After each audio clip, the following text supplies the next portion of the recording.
सहनाववतु सहनो भुनक्तु सह वीर्यं करवावहै तेजस्विनावधीतमस्तु मा विद्विषावहै। ओम शांति शांति शांति। सभी को नमस्ते, प्रणाम, सत श्री अकाल मित्रों। भगवान धन्वंतरि की कृपा से और आप सभी के सहयोग से अपना ये क्लास चल रहा है और अनवरत और निर्बाध रूप से चलता ही रहेगा। तो इसलिए हमें क्लास के आरंभ में ये कहना पड़ रहा है, क्योंकि अब जो है यूट्यूब पे बहुत सारे जो है कमेंट बॉक्स में बहुत ज़्यादा नेगेटिव बातें भी आने लगी है, जो बिल्कुल अपना जो क्लास चल रहा है बहुत शानदार तरीके से चल रहा है और आप सभी लोग बहुत अच्छे तरीके से भी पढ़ रहे हैं। आप लोग को एक एक बातें समझ में आ रहा है और एक एक जो भी टॉपिक है सभी रेफरेंस और प्रमाण के साथ ही दे रहे हैं। इस कारण से आपको पढ़ने में अच्छा लग रहा है। लेकिन कुछ लोगों को जो है पता नहीं ये लोग कौन हैं।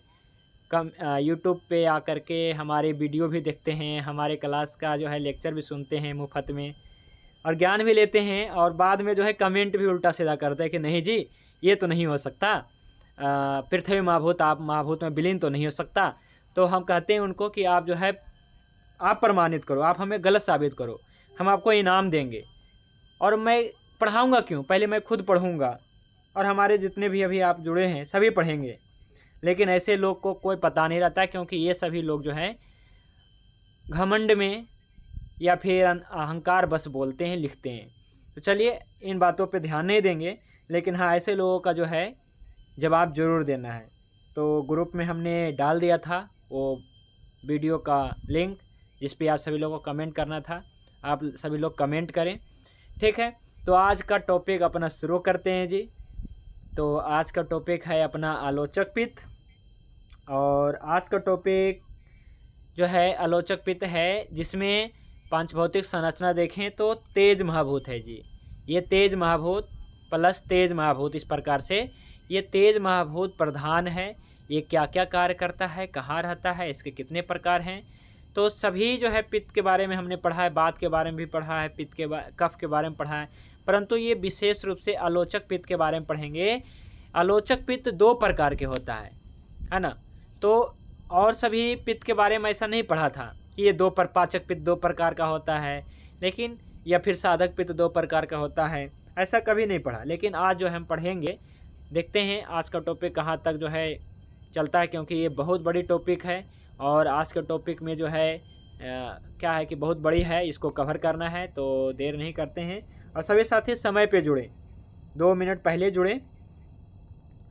तो आज का टॉपिक शुरू करते हैं, जानते हैं आलोचक पित्त का सर्वप्रथम स्थान और उसका कार्य।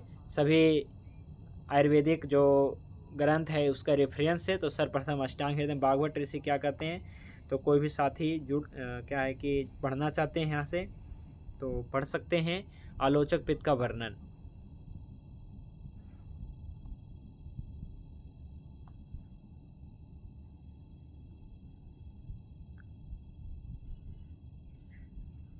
पढ़िए, कोई भी साथी पढ़िए।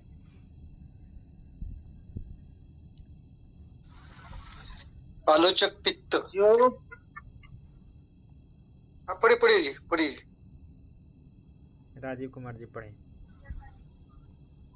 जो पित्त दृष्टि मंडल में रहता है उसे आलोचक पित्त या पित्त रूप, स्वरूप, आकार या वर्ण को देखने में उपयोगी या सहायक होता है। ठीक है जी, आपकी आवाज़ तो क्लियर नहीं आ रहा है, तो दिक्कत होगी है ना, दोबारा सुनेंगे जब तो आप, तो इसलिए आप ज़ोर से बोलें, लाउडली बोलेंगे और माइक के पास बोलेंगे तो सही रहेगा। कोई बात नहीं, मैं इसे बता देता हूँ, फिर इसके बाद फिर दूसरे साथी हैंड रेज कर लीजिए और ताकि जो है आपका नाम ले कर के बोलूँ। तो जी देखिए क्या है कि ऐसा है कि ये जो पित्त है आलोचक पित्त है, तो आलोचक पित्त का जो स्थान बताया गया है और क्रम बताया गया है। तो क्या है आलोचक पित्त का स्थान, जो पित्त दृष्टि मंडल में रहता है, आपके दृष्टि में रहता है, यहाँ पे आँख भी नहीं आए, दृष्टि मंडल, तो जो पित्त दृष्टिमंडल में रहता है, मैं इसका अर्थ समझाऊंगा बाद में आएगा। तो जो पित्त दृष्टिमंडल में रहता है उसे आलोचक पित्त कहते हैं। ये तो सिंपल परिभाषा हो गया। यह पित्त रूप, तो रूप में कई चीज़ें आते हैं, जैसे ये किस रंग का है, ये किस आकार का है, ये किस स्वरूप का है, तो इसे रूप टोटल कहेंगे, चाहे स्वरूप हो, चाहे आकार हो, चाहे रंग हो। तो यह पित्त रूप को देखने में सहायक होता है। तो आलोचक पित्त का जो है स्थान जो है दृष्टिमंडल, और कार्य है उसका रूप देखना, रूप देखने में सहायता करता है। ये सिंपल बताया गया है, इसको बहुत डिटेल करने वाले हैं, ठीक है। अगला है, आगे पढ़िए, ये आलोचक नामक पित्त, ये उद्धव शेख जी आप पढ़िए, आपकी आवाज़ अच्छी आएगी।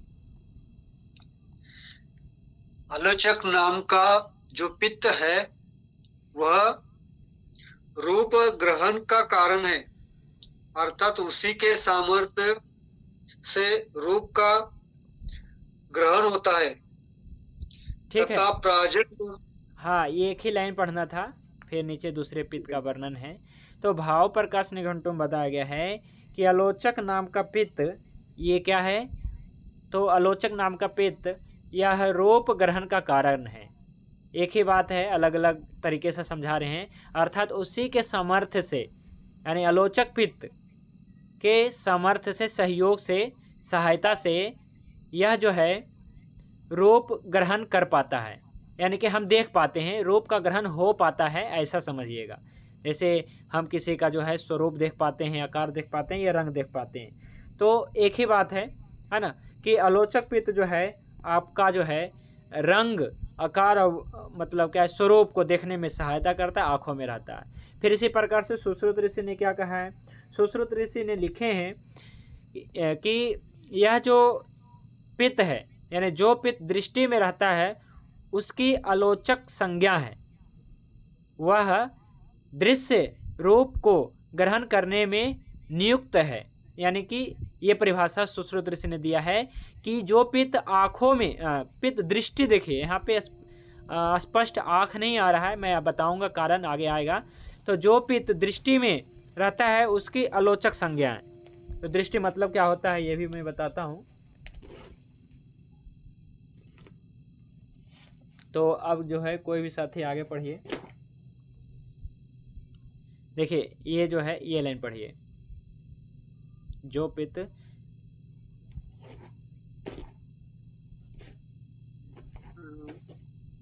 कौन सा सर ये दिखा है, वो रूप में दिखलाई पड़ता है, यो रस को रक्त बनाता है। जो पित्त दोनों आंखों में है वह रूप का दर्शन कराता है। और जो, ठीक है जी, तो यत् पित्तम नेत्र युगले रूप दर्शनकारी तत्व, ये इसका मतलब हुआ कि जो पित्त दोनों आँखों में है ना। अब देखिए ये जो है ना रेफरेंस सारंगधर संहिता से है, तो यहाँ पे स्पष्ट लिख दिए कि दृष्टि मतलब आँख है ना, ये आँखों में। तो जो पित्त दोनों आँखों में है, दोनों आँखों में, वह रूप का दर्शन कराता है। रूप का या फिर रूप आया है ना, रूप मतलब फिर से स्वरूप, आकार, वर्ण, इस प्रकार से समझना है। तो ये सारंगधर संहिता। अब देखिए ऐसा बताया है वृद्ध भागवत ने कि दृष्टि में स्थित रह करके जो पित्त रूप की ग्रहण करने की शक्ति देता है वह आलोचक पित्त है। तो अलग अलग ग्रंथों में सभी में प्रमाण है कि आलोचक पित्त का स्थान जो है आपका दृष्टि है। अब हम जानेंगे दृष्टि का मतलब क्या होता है, आलोचन का मतलब क्या होता है, आलोचन का मतलब क्या होता है। तो ये जो ब्लैक लाइन है इसे पढ़िए। आलोचक का अर्थ है वह जो देखने में मदद करता है या वह जो सोचने में मदद करता है। आलोचक का शब्द लोचना शब्द से बना है जो आंख का पर्याय है। इस प्रकार लोचना का अर्थ है आंख और आलोचना का अर्थ है देखना। हाँ जी, तो दो शब्द है। लोचना मतलब होता है, लोचन मतलब आँख, सभी जानते हैं, यहाँ पे लोचना आ गया। तो लोचन मतलब सभी जानते हैं जी, आँख को लोचन भी कहते हैं। और आलोचन मतलब होता है, आलोचक मतलब होता है देखना। तो लोचन मतलब आँख, आलोचन मतलब आँख से देखना। लेकिन यहाँ पे आया है कि आलोचक का अर्थ है ना, यहाँ पे क्या है अर्थ, तो वह जो देखने में मदद करता है या सोचने में भी मदद करता है। देखिए जी, दो शब्द आया है यहाँ पे, या देखने में मदद करता है और सोचने में भी मदद करता है, उसे आलोचक कहते हैं। इसका मतलब क्या हुआ? इसका मतलब बहुत बड़ा होता है कि आलोचक पित्त ना केवल देखने में मदद करता है, सोचने में भी मदद कर रहा है। और आप आंख बंद करिए और आप जो है आंख बंद करके भी किसी भी चीज़ को देख सकते हैं, यानी कि एक कल्पना करके, एक चीज़ें सोच करके आंख बंद करिए और इसके बाद आपके मतलब सोचने पे जो है एक छवि आएगी, है ना। तो सोचने पे भी आपके ऐसा लगता है कि हमारे सामने मतलब तो नहीं है, लेकिन हाँ मैं देख पा रहा हूँ। जैसे किसी ने हाथी देखा तो फिर क्या है कि आंख बंद करिए और कल्पना करिए कि हम हाथी देख रहे हैं, तो उसको आप देखेंगे कि आगे सूंड है, फिर चार पैर जो बहुत मोटी मोटी है, छोटी पूँछ है, बहुत ऊंची है, बहुत मोटा है। तो इस प्रकार से आप जो है देख सकते हैं। तो इसलिए जो है ये विस्तार से जो है संहिताओं में बताया गया है कि लोचन का मतलब होता है आँख, आलोचन का मतलब होता है देखना। तो वह पित्त जो आपको देखने में मदद करता है या सोचने में भी मदद करता है, उसे आलोचन कहते हैं। अब हम जानेंगे आलोचक पित्त जो है, ये पित्त का वह प्रकार जो दृष्टि या सोचने की प्रक्रिया के लिए जिम्मेवार है, उसे आलोचक कहते हैं, आलोचक पित्त कहते हैं। आलोचक पित्त हमें देखने और समझने और उनका विश्लेषण करने में सक्षम बनाता है। तो आलोचक पित्त हमें देखने में भी सक्षम बनाता है और सोचने में भी, यानी कि इमेजिन करने में, एक कल्पना करते हैं तो इसमें भी हमें सक्षम बनाता है। तो अब जानते हैं आलोचक पित्त जो है, पहले मैंने बताया था कि पित्त हमारे शरीर में अग्नि का प्रतिनिधि करता है जी, इसलिए पित्त और अग्नि, है ना, इस प्रकार से जो हमने बताया था संबंध, तो एक ही माना जाता है ना। पित्त का उष्ण गुण अग्नि है, तेज गुण अग्नि है। तो पित्त के सभी उपप्रकारों में अग्नि प्रत्यय लगा हुआ है। यहाँ पे जो सुश्रुत संहिता में सुश्रुत ऋषि ने लिखा है कि पाचक अग्नि, साधक अग्नि, रंजक अग्नि, इसी प्रकार से आलोचक अग्नि, है ना। तो अग्नि संज्ञा है जी, यानी कि आलोचक अग्नि कहा गया है। तो दृष्टि आलोचक पित्त का स्थान है। दृष्टि का अर्थ है जो हमें अपने आसपास के चीज़ों, ये पढ़िए जी, ये लाइन पढ़िए, दृष्टि का अर्थ। दृष्टि या दृष्टि आलोचक पित्त का स्थान है। दृष्टि का अर्थ है दृष्टि, जो हमें अपने आसपास की चीजों को देखने और उन्हें सही अर्थों में समझने में सक्षम बनाती है। यह अनुभूति आंख में होती है, इसलिए आंख आलोचक पित्त का स्थान है। देखिए, दृष्टि का अर्थ है जो हमें अपने आसपास की चीज़ों को देखने और उन्हें सही अर्थों में समझने में सक्षम बनाता है, और यह अनुभूति आँख में होती है। इसलिए आँख जो है, दृष्टि का अर्थ क्या होता है? दृष्टि का अर्थ होता है अपने आसपास की चीज़ों को देखने और उन्हें समझने, सही अर्थ में समझने। जैसे हमारे पास पेन है तो हम इसे पेन ही समझे, है ना। हमें क्या है कि हमारे सामने जो है कोई सर्फ है तो हम सर्फ ही समझे, ना कि हम रस्सी समझे, है ना। तो कई बार भ्रम होता है, तो आगे मैं बताऊंगा, है ना, कि यह जो पित्त है कुछ क्षण के लिए भ्रम भी उत्पन्न करता है। तो कैसे होता है? जैसे हम कई बार जो है गलत चीज़ें मतलब देखते हैं और हम कुछ और सोचते हैं, तो ये कैसे होता है? इसी आलोचक पित्त के कारण होता है। तो दृष्टि आलोचक पित्त का स्थान है। दृष्टि का अर्थ है जो हमारे सामने है, आसपास की चीज़ें हैं, उसके सही अर्थों में समझना, तो ये सक्षम बनाता है। और आलोचक पित्त का स्थान नेत्र है, यानी आँख है। अब ये रेड लाइन पढ़िए।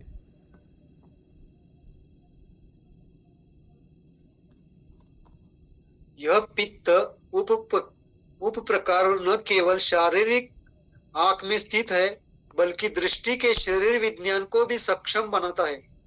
यह आंख के उन सभी भागों में रहता है जो दृश्य वस्तुओं को पढ़ने और उन्हें छवियों में बदलने के लिए जिम्मेदार होते हैं, ताकि वस्तुओं को वैसा ही समझा जा सके जैसा वे है।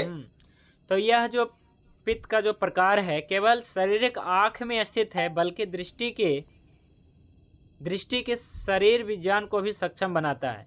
यह आँख के उन सभी भागों में रहता है जो दृश्य वस्तुओं को पढ़ने या फिर जो छवि है, जो चित्र है, छवि है, छवि में बदलने के लिए जिम्मेवार होता है, ताकि वस्तुओं को वैसा ही समझ सके जैसा वे हैं। तो जैसा कि क्या है कि अभी मैं आगे आगे जो है बताने वाला हूँ, आँखों का कुछ कार्य भी बताऊँगा कि आँख किस प्रकार से कार्य करता है, हम किस प्रकार से जो है कोई भी वस्तु को देखते हैं। सबसे पहले क्या होता है ना, जब हम किसी को देखते हैं तो हमारे सबसे पहले जो है क्या होता है, ये सब आपको बताने वाला हूँ। इससे पहले जो है आलोचक पित्त, अभी मैंने आपको बताया ना कि दृष्टि, यह आँख के उन सभी भागों में रहता है। देखिए उन सभी भागों में रहता है, तो किस किस भाग में रहता है, क्या कार्य करता है, यही हम जानने वाले हैं थोड़ा सा।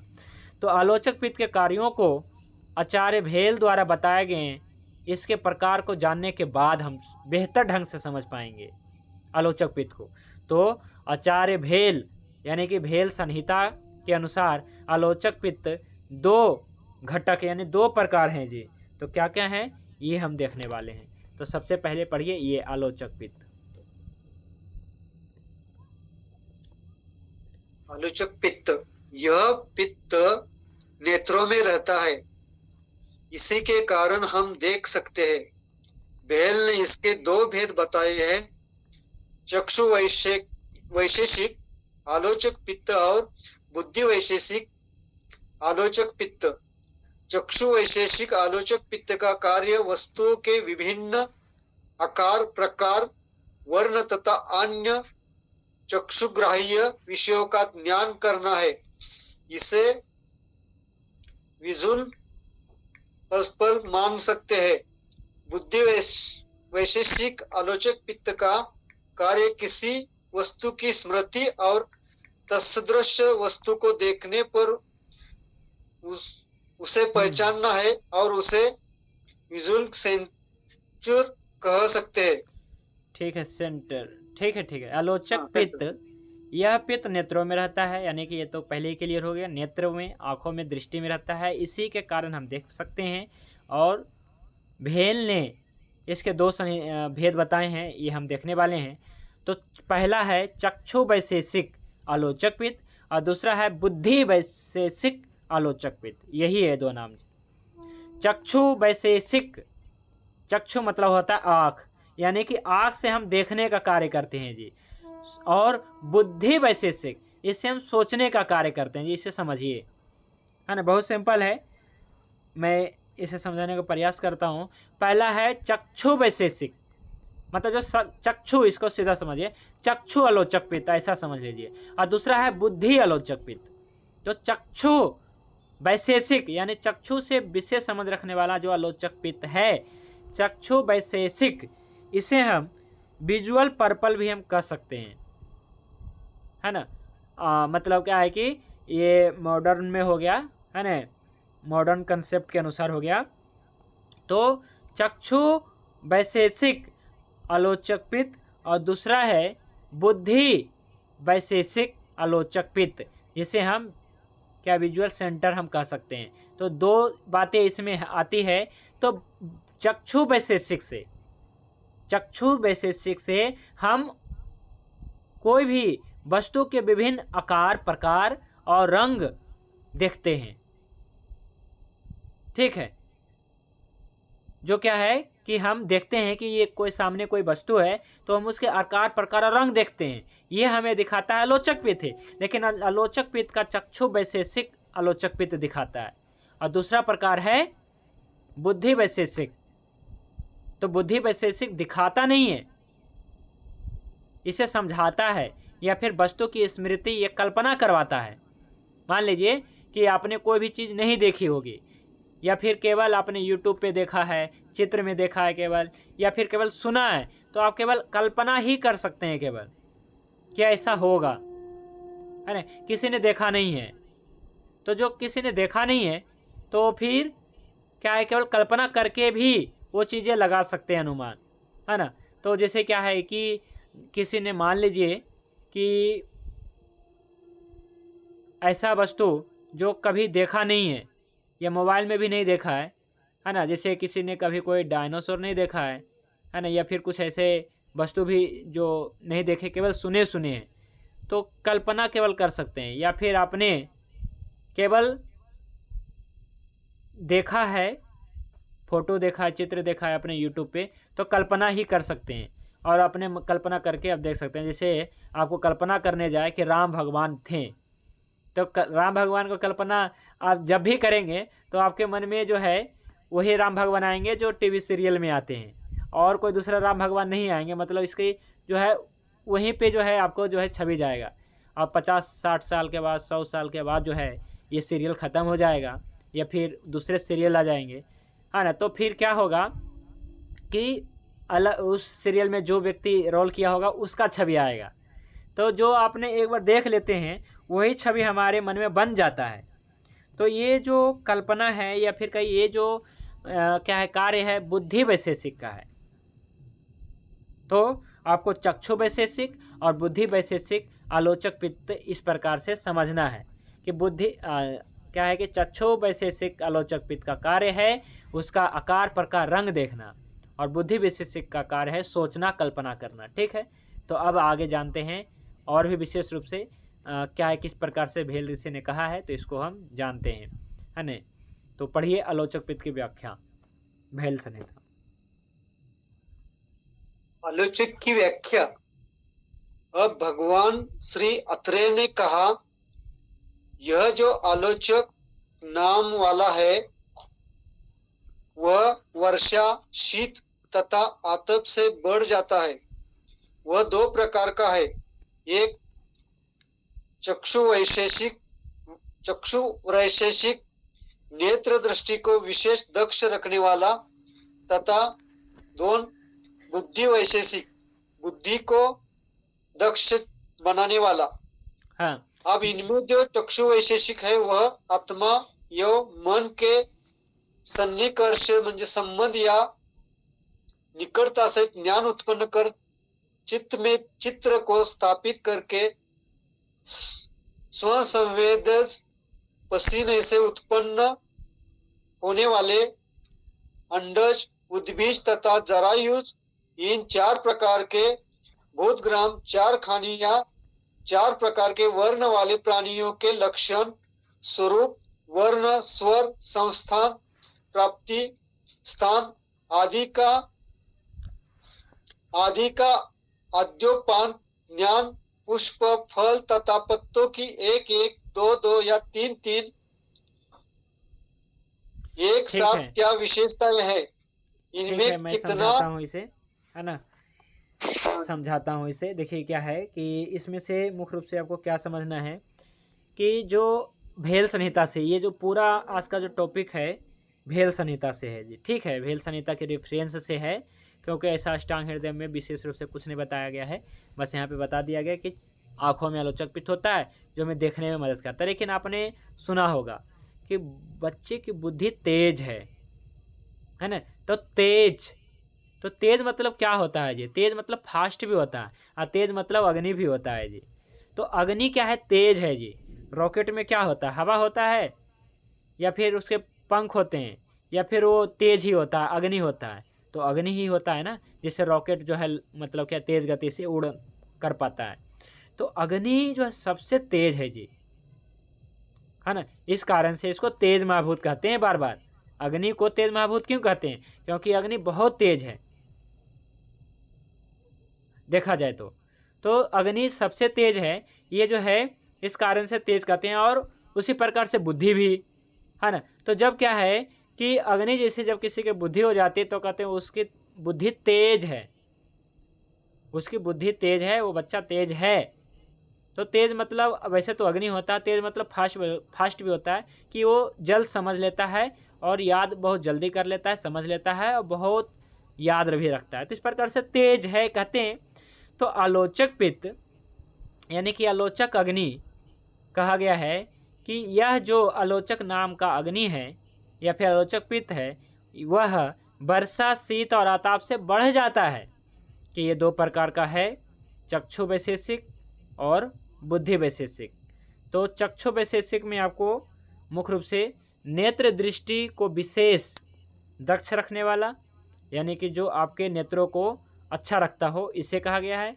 और बुद्धि वैशेषिक बुद्धि को जो अच्छा रखता है, तो ये दोनों वैशेषिक। तो चक्षु वैशेषिक में आपको इतना समझना है कि आपको जो है नेत्र से संबंधित जो है आपको जो है बोध करवाता है कि ये सामने है, कोई वस्तु है जिसका रंग ये है, इसका आकार ये है, इसका प्रकार ये है, और ये जो है सभी को प्राप्त होता है ना, चाहे अंडज हो, चाहे उद्भिज हो, चाहे जरायुज हो, है ना, इस प्रकार से।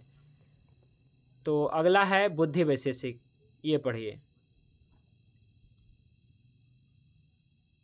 बुद्धि वैशेषिक नाम का जो भेद है वह दोनों भावों के मध्य में, ठीक है सर जी? ठीक है, मैं बता देता हूँ। श्रृंगाटक लिखा हुआ है, श्रृंगाटक मर्म के स्थान पे। चलिए मैं बता देता हूँ, है ना, क्योंकि ये थोड़ा सा टफ लग रहा है। तो बुद्धि वैशेषिक नाम का जो भेद है, यानी कि चक्षु वैशेषिक, बुद्धि वैशेषिक, बस आपको समझ में तो आ गया ना कि बुद्धि मतलब होता है जो बुद्धि से संबंधित जो क्या है कि आएगा, है ना, काम होता है। ठीक है, बस इतना ही आपको रखना है। और ये कहाँ रहता है? कहते श्रृंगाटक नामक मर्म पे रहता है। श्रृंगाटक मर्म के स्थान पे स्थित होकर के ज्ञान से ससूक्ष्म आत्मज्ञान, इस पर संसारिक ज्ञान आदि कराता है ना। तो ये जो है श्रृंगाटक मर्म जो बताया गया है, श्रृंगाटक मर्म जो है आपका जो है इस प्रकार से नेत्रों के आसपास में इधर रहता है। तो श्रृंगाटक मर्म का जो है क्या है कि आँखों पे प्रभाव भी रहता है ना। जब श्रृंगाटक मर्म को हम स्टिमुलेट करते हैं तो आँख, नेत्रों से संबंधित समस्या भी ठीक होते हैं, है ना। इसी प्रकार से श्रृंगाटक मर्म जो है आपका जो है नेत्रों के आसपास में इधर रहता है, तो इसको स्टिमुलेट करते हैं ना। तो श्रृंगाटक मर्म क्या होता है? आपने पानी वाले सिंघाड़ा देखा होगा, तो उसके जैसा होता है ना। तो श्रृंगाटक मर्म जो है इस कारण से इसका नाम पड़ा है। ठीक है, तो देखिए ये क्या होता है कि इसके बारे में, चक्षु वैशेषिक के बारे में अभी और पढ़ते हैं, क्योंकि ये तो भेल संहिता का केवल रेफरेंस लिया था। अब इसको मतलब समझते हैं, जैसे जो चीज़ें इसमें नहीं समझ पाए ना, इसका मतलब यहाँ पे आपको बताया गया है। तो इसे पढ़िए, ये ब्लैक लाइन है ना, इसे पढ़िए, फिर आएगा समझ में और भी चीज़ें।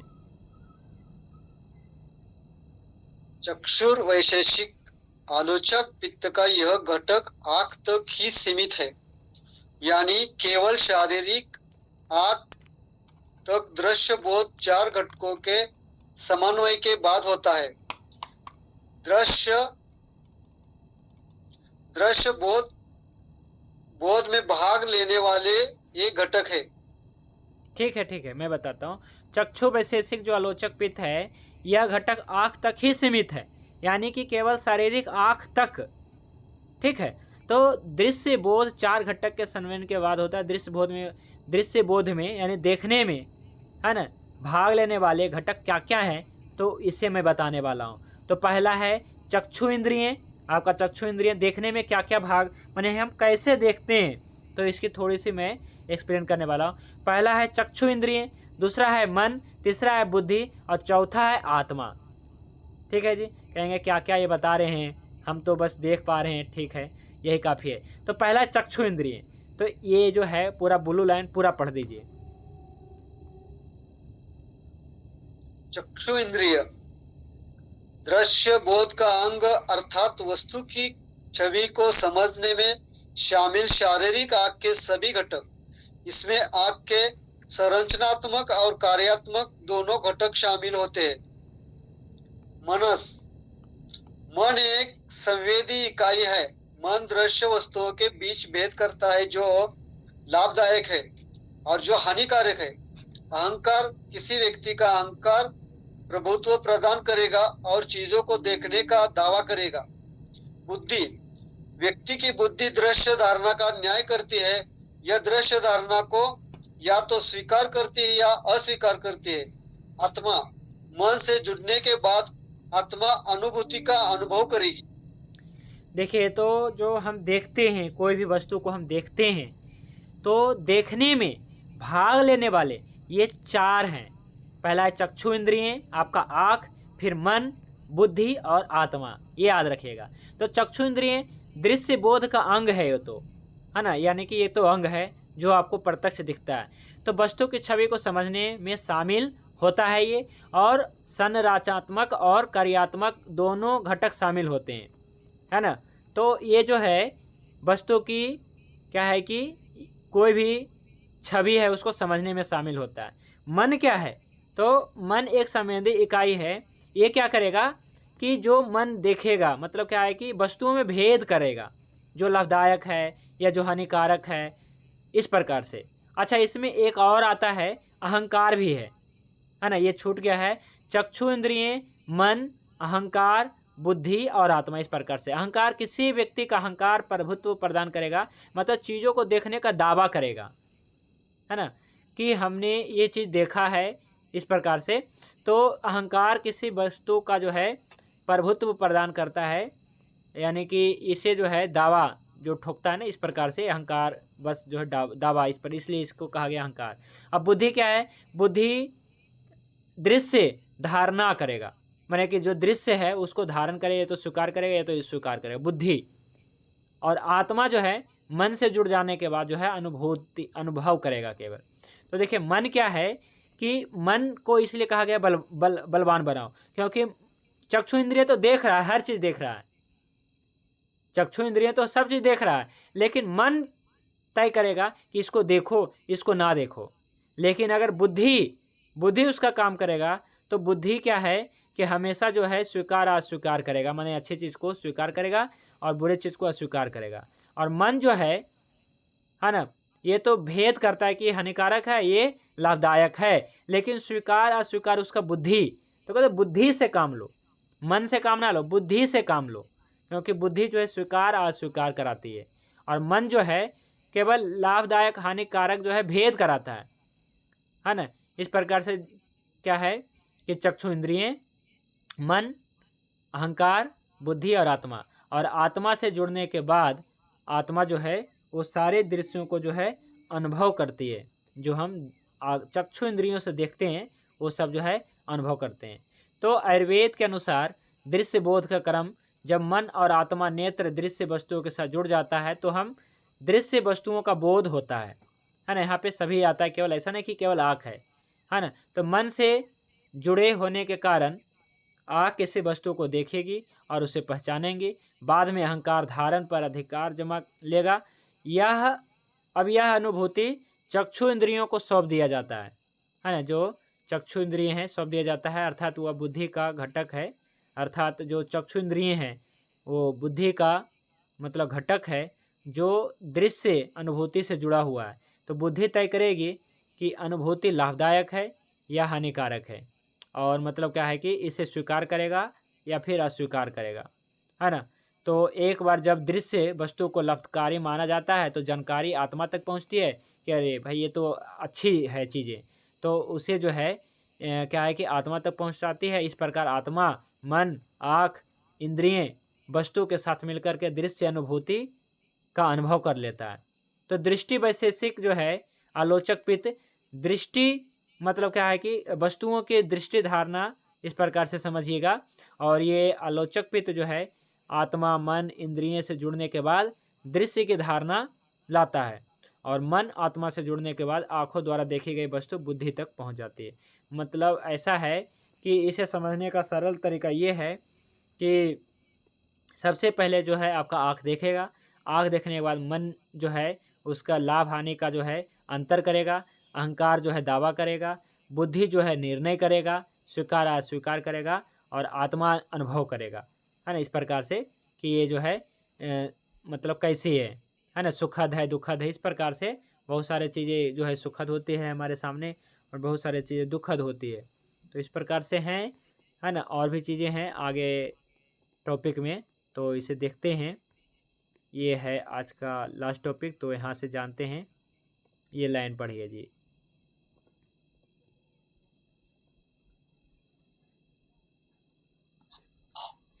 आलोचक पित्त या दृष्टि पित्त दृश्य बोध की जानकारी को बुद्धि तक बदलने और स्थानांतरित करने के लिए जिम्मेदार है। यह बुद्धि तय करती है कि जानकारी को स्वीकार किया जाना चाहिए या नहीं। जब बुद्धि बोध को स्वीकार करने का फैसला करती है तो चक्षुर इंद्रिय यानी दृष्टि के अंग में स्थित आलोचक पित्त इस कार्य में शामिल हो जाता है और हमें देखी गई वस्तु की विशिष्ट विशेषताओं रूप संरचना, आकार और रंग के बारे में विशिष्ट ज्ञान प्रदान करता है। इस प्रकार आंख तक सीमित दृष्टिपित्त देखी गई वस्तु के विभिन्न पहलुओं के बारे में आंशिक ज्ञान प्राप्त करने में मदद करता है। यह पित्त व्यक्ति को दृष्टि द्वारा प्राप्त ज्ञान को अलग करने, याद करने और अभिव्यक्त करने में भी मदद करता है। तो अभी आलोचक पित्त का बुद्धि अपना चक्षु इंद्रिय मतलब चक्षु वैशेषिक ही चल रहा है। तो आलोचक पित्त ऐसा बताया गया कि आलोचक पित्त या फिर दृष्टि पित्त दृश्य बोध की जानकारी को बुद्धि तक बदलने या फिर स्थानांतरित करने, वहाँ तक भेजने के लिए जिम्मेदार होता है।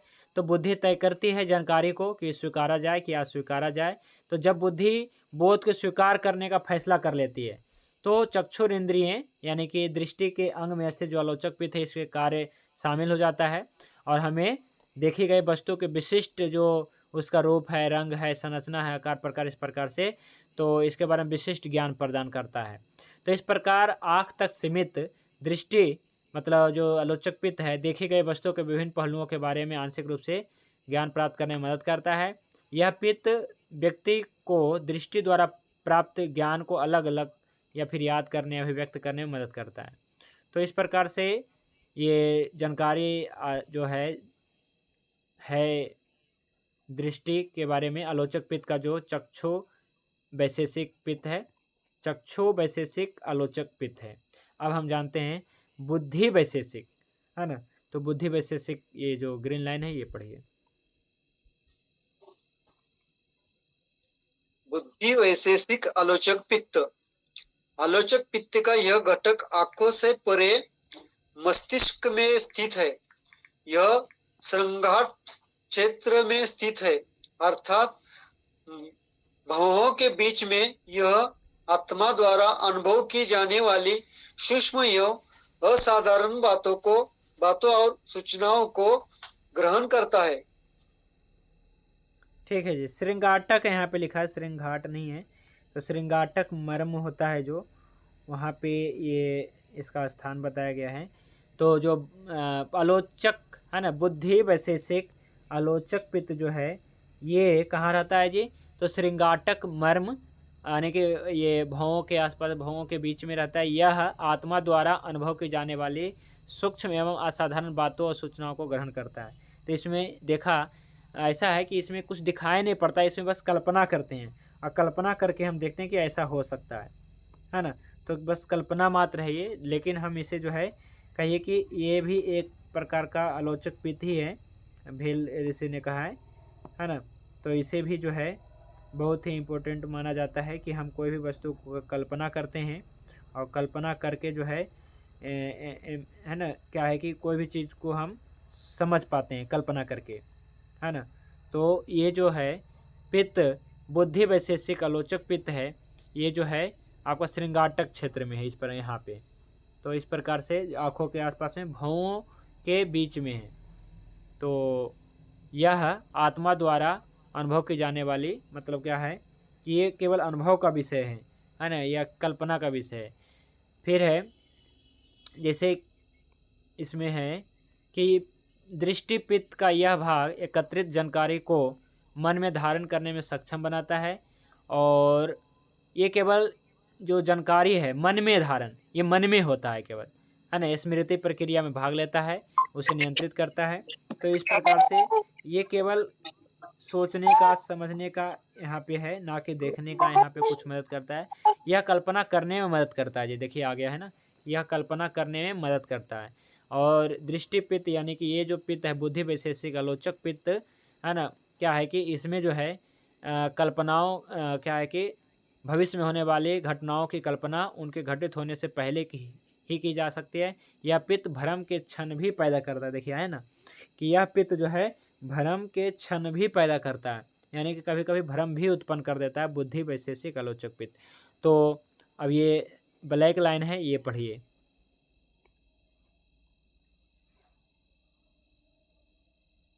नवजात शिशु सहज रूप से जानता है कि माँ के स्तनों को कैसे चूसना है। भले ही उसे ऐसा करने के लिए प्रशिक्षित न किया गया हो। यह पित्त इन सहज क्रियाओं के लिए जिम्मेदार है। यह नवजात शिशु में स्तन दूध चूसने की इच्छा और तकनीक को प्रेरित करता है। यह ध्यान और योगिक गतिविधियों में शामिल ऋषियों और संतों को आत्मनिरीक्षण प्रत्याहार की शक्ति प्रदान करता है। यह एकाग्रता, प्रतिक्रिया और संयोजन को सक्षम बनाता है। हाँ जी, देखिए क्या है कि यहाँ पे नवजात शिशुओं की बात किया गया है कि कोई भी नवजात शिशु होता है जी, तो देखते हैं कि जो नवजात शिशु होता है या फिर गाय के जो बछड़े होते हैं, तो नहीं भी दिखाई पड़ता है, फिर भी जो है क्या है कि अपने माँ के स्तनों को मतलब कि चूसता है, मतलब दूध पीने के लिए इस प्रकार से आगे बढ़ता है, हाथ आगे बढ़ा, मुंह आगे बढ़ाता है, ठीक है। तो भले ही उसे ऐसा करने के लिए प्रशिक्षित नहीं किया गया है। बच्चे क्या जानता है, आँख से क्या दिखता है, कुछ नहीं दिखता है जी, है ना। तो भले ही उसके आँख हो भी ना हो, फिर भी जो है वो जो है, मैंने देखा है, कई बार अनुभव किया है कि खास करके जो गाय के बछड़े होते हैं जी, है ना, उनका आँख भी ढंग से मतलब क्या है कि कई बार जो है नहीं खुलता है, खुल तो जाता है लेकिन दिखता नहीं ढंग से, फिर भी जो है जहाँ तहाँ मुँह मारते रहते हैं। तो पता चलता है ना, मतलब क्या है, आँख तो खुला रहता है लेकिन मुँह जो है जहाँ तहाँ मारते रहते हैं जी, है ना। तो हमें पता चलता है कि उसको अभी नहीं दिख रहा है, आँख से नहीं दिख रहा है, लेकिन वो कल्पना, है ना, वो कल्पना करता है या फिर उसके मन में जो है ऐसा क्या आता है, ख्याल आता है, तो इससे जो है वह जो है यह कार्य सहज रूप से कर पाता है। भले उसे प्रशिक्षित न किया होगा, देखा ना हो, लेकिन यही है बुद्धि वैशेषिक, यह है जी आलोचक, जो भले मतलब दिखलाई ना दे लेकिन कल्पना किया जा रहा है ना। तो इस कारण से यह ध्यान और यौगिक गतिविधियों में शामिल ऋषियों और संतों को आत्मनिरीक्षण की शक्ति प्रदान करता है। यह एकाग्रता, प्रतिक्रियता और संयोजन को सक्षम बनाता है। जैसे क्या है कि एकाग्रता को भी बढ़ाता है ना। तो कई बार आपने ऐसे खेल भी देखे होंगे जिसपे आँख बंद करके, है ना, और खेलने की बात मतलब आँख बंद करके मतलब खेला जाता है ना। या फिर पहले कुछ ऐसे तलवारबाजी भी होता था, या फिर पहले कुछ ऐसा कुछ युद्ध विद्या भी होता था जो आँख बंद करके किया जाता था। और आज भी मतलब क्या है, कुछ ऐसे आँख बंद करके पढ़ने का, है ना, समझने का सब कुछ मतलब क्या ऐसा होता है जी। मतलब क्या है कि कुछ कुछ है ऐसा जो क्या है कि आँख आप बंद कर दीजिए और सामने वाला कोई भी रहेगा तो उसका नाम बता देता है ना। या फिर सामने वाला को बस एक बार देखा होना चाहिए, अब कभी देखा ही ना हो तो फिर हमें नहीं लगता है, या फिर क्या होता है मुझे इतनी जानकारी नहीं है, पर क्या है कि अगर हमें देखा है, 10 लोगों को देखा है ना, अगर आंख बंद करके उसके सामने में ला दिया जाए तो बता देता है। या कई बार कईयों ने दावा किया है कि किताब ही पढ़ देता है। तो हो सकता है कि ये बुद्धि वैशेषिक ही काम करता है जी। आलोचक पित्त उसका बहुत तेज होता है, तो हमें लगता है कि ये आलोचक पित्त ही है ना, जो क्या है ऐसा करने में मदद करता है। तो आलोचक पित्त 2 प्रकार का है, चक्षु वैशेषिक और बुद्धि वैशेषिक। तो अपना बुद्धि वैशेषिक आलोचक पित्त बढ़ाइए और आंख बंद करके किताब पढ़िए जी, हमें लगता है ना। और बाकी इसके बारे में कोई जानते हैं विशेष तो कोई भी साथी तो रख सकते हैं बातें कि ये कैसे होता है, या फिर कोई अनुभव है किसी का तो रख सकते हैं, क्योंकि हमें तो ऐसा ही लगता है आयुर्वेद पढ़ने के बाद। गुरुजी प्रणाम। जी नमस्ते।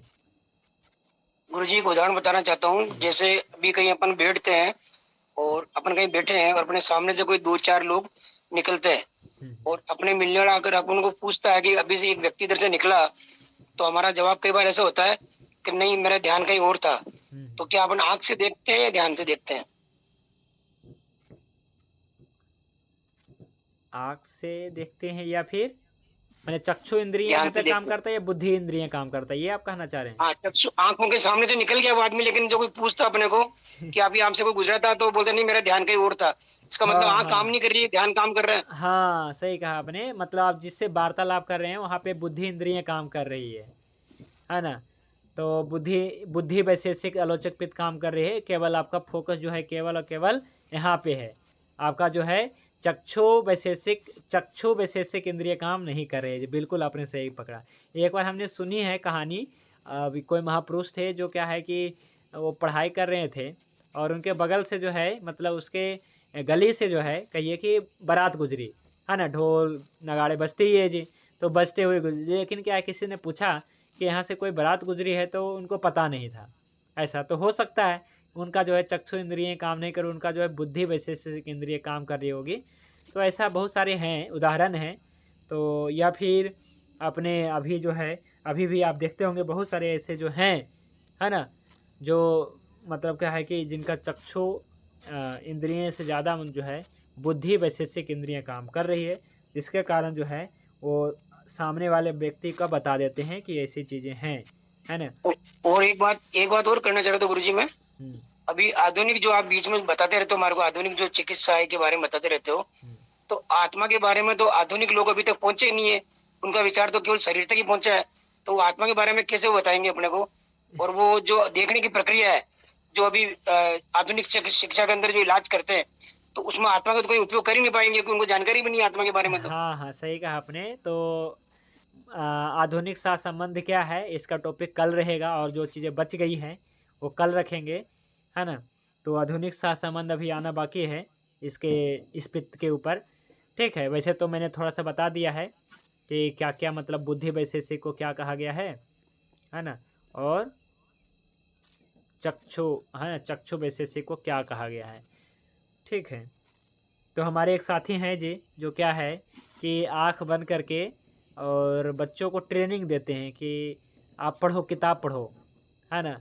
और बच्चों को मतलब क्या है कि बहुत सारे सामने चीज़ें ला करके पहचान करवाते हैं, तो आँख बंद करके बताता है। फिर मैंने कहा कि आप ट्रेनिंग देते हैं, क्या आपको पता है, मतलब आप आँख बंद करके पहचान कर पाते हैं? तो कहते हैं जी मैं तो नहीं कर पाता हूँ, बच्चों को हम ट्रेनिंग देते हैं।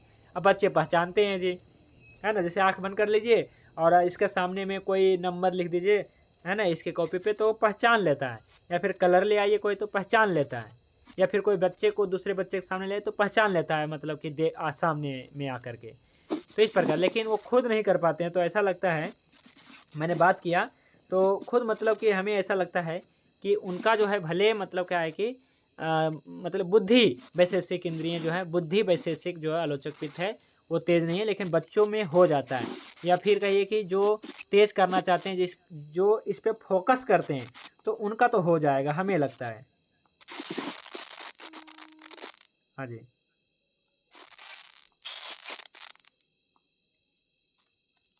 छोटा हाँ करिए। तो प्रश्न है सर कि जैसे मान लो किसी का आलोचक पित्त बिगड़ा हुआ है, विकृत हो गया है, तो उसके कौन कौन से लक्षण होंगे सर? बहुत सारे लक्षण होंगे। आलोचक पित्त, देखिए आलोचक पित्त बढ़ने पे, है ना, आँखों से संबंधित समस्या होगा। और आलोचक पित्त घटने से, कल मैं बताऊंगा, आलोचक पित्त घटने से, है ना, आलोचक पित्त घटने से आपके जो बुद्धि वैशेषिक आलोचक पित्त है उस पर प्रभाव पड़ेगा। और आलोचक पित्त बढ़ने पे जो चक्षु वैशेषिक है उस पर प्रभाव पड़ेगा, बुरा प्रभाव पड़ेगा, और इसके बहुत सारे रोग होंगे, ठीक है। तो देखिए जी, हम जब किसी वस्तु को देखते हैं तो केवल आँखें से नहीं देखते हैं, हम अपना बुद्धि वैशेषिक इंद्रियों से भी देख सकते हैं जी। आज क्लियर हो गया, है ना। तो जो साथी को लगता होगा कि नहीं ये तो आँख बंद करके नहीं कर सकता है, तो कर सकता है कोई भी व्यक्ति। अब हम भी इसके ऊपर फोकस करेंगे, है ना, कि बुद्धि वैशेषिक आलोचक पित्त को कैसे जो है ठीक किया जाए, है ना, ताकि जो है क्या है कि जितना अच्छा मतलब कि बुद्धि वैशेषिक मतलब क्या है कि आलोचक पित्त सक्रिय रहेगा, है ना। बुद्धि वैशेषिक आलोचक पित्त सक्रिय रहेगा, अच्छा रहेगा, इसको हम सक्रिय करेंगे तो हमारा क्या है कि सोचने की, समझने की और आँख बंद करके देखने की, पढ़ने की, ये सब शक्ति विकसित हो सकता है जी।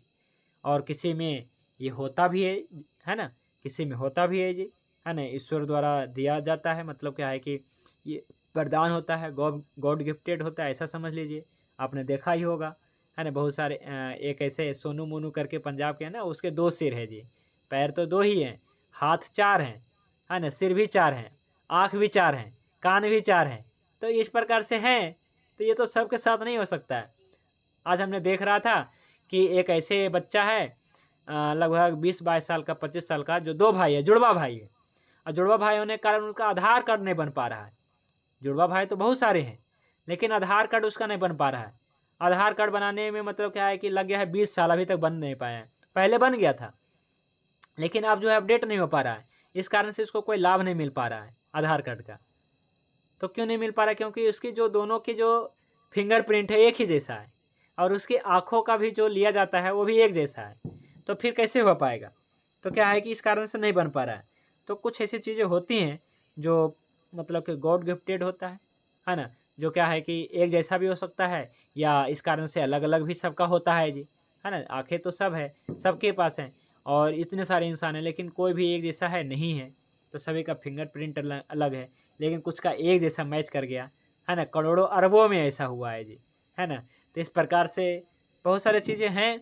तो क्या है कि अपना जो है आलोचक पित्त अच्छा रहेगा, तो क्या है कि हम आँख बंद करके भी कोई भी कला को सीख सकते हैं, या फिर पढ़ सकते हैं। जैसे कोई युद्ध कला ही है, उसको भी हम सीख सकते हैं, आँख बंद करके लिख सकते हैं, आँख बंद करके हम कोई भी कार्य कर सकते हैं, चल सकते हैं। इस प्रकार से बहुत सारे कला है। और सबसे बड़ी तो क्या है कि आँख बंद करके आजकल जो पढ़ने की कला है, ये काफ़ी ज़्यादा जो है प्रचलित हो रहा है जी, है ना। तो ये खास करके बच्चों में हो सकता है, अगर हमें लगता है कि बच्चे को ये शुरू से ही ट्रेनिंग दी जाए, है ना। इसका कुछ कंसेप्ट होगा, जो ट्रेनर होते हैं उनसे बात करना पड़ेगा कि और क्या क्या आप किस किस के ऊपर काम करते हैं, क्या काम करते हैं, है ना। तो ये बता सकते हैं। तो आज के लिए बस इतना ही। और कोई प्रश्न है जी?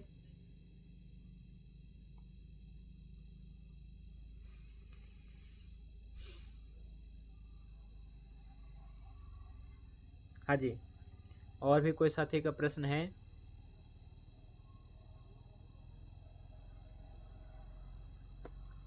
नहीं है जी। हमने ये टॉपिक बहुत बड़ा बनाया था, लेकिन हमने सर मेरा एक है। हाँ हाँ गुरु जी आचार्य नमस्ते, मेरा एक प्रश्न है। हेलो, पूछिए जी, पूछिए। जो ऋषि मुनि आचार्य है, भूतकाल भविष्य और वर्तमान जो देखते हैं ना, वो मन से या बुद्धि से? देखिए, हाँ जी, ऋषि मुनियों का तो हमें क्या है कि ऐसा कहते हैं कि भविष्य भी कुछ बताते हैं, भूत भी बताते हैं, वर्तमान भी जो चल रहा है बताते हैं। तो हमें लगता है कि उनका जो है, देखिए वैसे तो आलोचक पित्त के साथ सीधा संबंध है। बुद्धि वैशेषिक चक्षु, बुद्धि वैशेषिक आलोचक पित्त उनका अच्छा ही रहता है, यानी कि तेज रहता है। तो जिनका बुद्धि वैशेषिक आलोचक पित्त घट जाता है, तो ये ऐसे कार्य नहीं कर पाएंगे जी। तो बुद्धि वैशेषिक चक्षु आलोचक पित्त को तेज करना होगा, बढ़िया करना होगा, तो कर सकते हैं। और भी बाकी इसमें चीज़ें होती होगी, पर कितना सही है ना, ये हम नहीं कर सकते। लेकिन अभी तो आप देख ही रहे हैं ना, बहुत सारे आप यूट्यूब पे देखेंगे तो आँख बंद करके पढ़ने की बहुत सारे ये है ना। बहुत सारे ऐसे छोटे बच्चे खास करके आँख बंद करके साइकिल चला रहे हैं जी, है ना। इस प्रकार से हैं बहुत सारी चीज़ें, आँख बंद कर किताब पढ़ रहे हैं, आँख बंद करके पहचान कर लेते हैं, इस प्रकार से हैं, है ना। पर क्या है कि भूत बता देना, भविष्य बता देना, ये हमें क्या है कि इसमें अभी, क्योंकि अभी तो ऐसा कोई नहीं है ना। इस कारण से ऋषि मुनि होते होंगे, पर हमें इतनी जानकारी नहीं है। बस सुना है, हमने भी सुना है, पर इसके बारे में नहीं कह सकते हैं ज़्यादा। गुरुजी एक मन में प्रश्न हो रहे हैं, ये जो आप हमारे को पढ़ा रहे हो वाग्भट जी की जो लिखा हुआ है, तो इसके अंदर उन्होंने जो खोज करी है, ये पित्त यहाँ रहता है, ये कफ यहाँ रहता है, ये रहता है। अभी तो मशीनों के द्वारा करते हैं। 72,000 नाड़ियों की खोज करी, तो कैसे करी होगी गुरुजी? कौन सी मशीन से करी, कैसे करी उन्होंने? हाँ जी, हाँ जी। देखिए क्या है ना कि ये जो आयुर्वेद का जो ज्ञान है ना, हम लोग यही मानते हैं कि ब्रह्मा स्मृत्वा युषो वेदम, है ना। दक्ष प्रजापति मजिग्रहत, यानी कि ये जो वेद है ना, मतलब आयुर्वेद कह लीजिए, तो ये जो है किसी ने मतलब क्या है कि पढ़ पढ़ के नहीं लिखा, मतलब कि किसी ने पढ़ा नहीं है जी।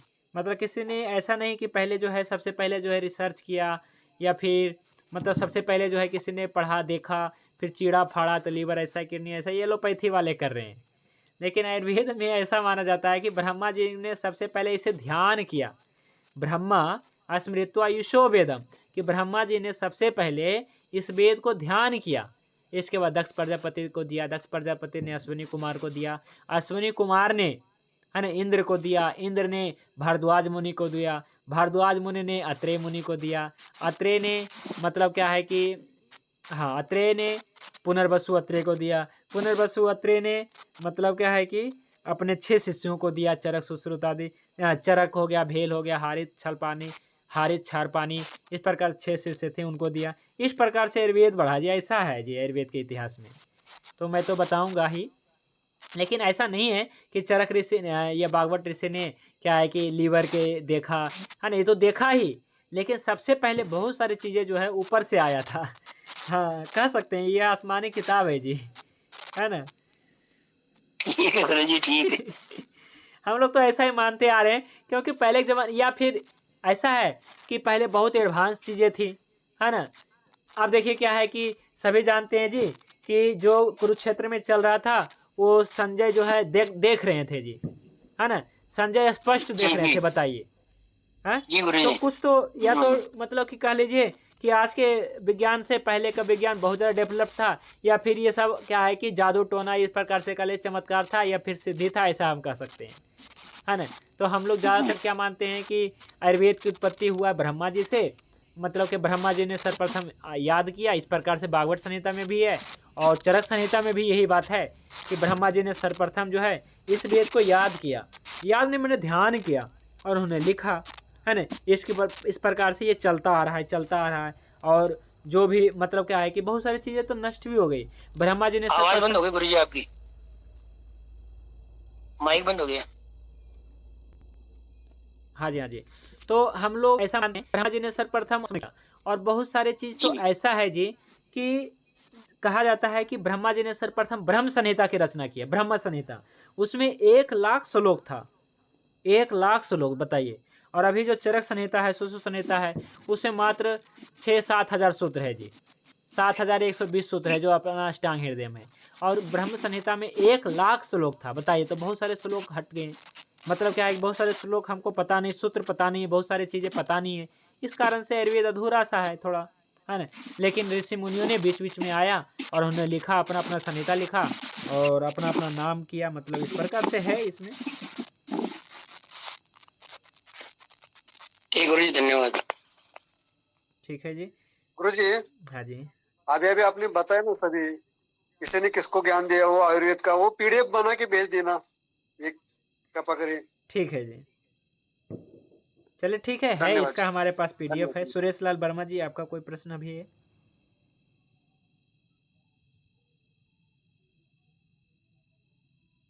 ठीक है, तो देखिए ये जो मैंने बताया ना अभी कि ब्रह्मा से दक्ष प्रजापति, दक्ष प्रजापति से अश्विनी कुमार, अश्विनी कुमार से इंद्र, इंद्र से जो है भारद्वाज मुनि, भारद्वाज से जो है अत्रेय, अत्रेय से जो पुनर्वसु अत्रेय, है ना। और इसके बाद जो है चरक, है ना, चरक ऋषि, भेल ऋषि, छारपानी, है ना। इस प्रकार से हारित, इस प्रकार से 6 शिष्य थे। इनका पूरा नाम है, मैं लिख के भेज दूंगा, या फिर मेरे पास होगा कोई पीडीएफ नोट्स तो मैं भेज दूंगा। तो आज के लिए बस इतना ही। आज जो आलोचक पित्त का हमने देख लिया 2 प्रकार, और कल जो है इसका कोई आधुनिक सा संबंध होंगे तो वो कहेंगे, और इसके बारे में और कुछ चीज़ें छूटी रहेंगी वो कह देंगे। ठीक है, तो ये अपना ये टॉपिक जल्द ही समाप्त होने वाला है, कुछ नया ही टॉपिक आने वाला है जल्द, है ना। तो आज के लिए बस इतना ही। शांति पाठ करके आज की क्लास विराम देते हैं।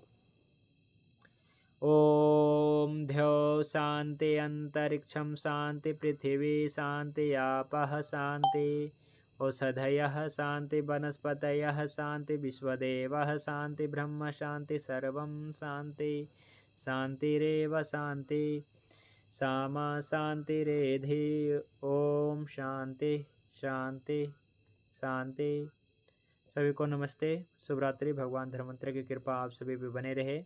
जय धन्वंतरि, जय वेद।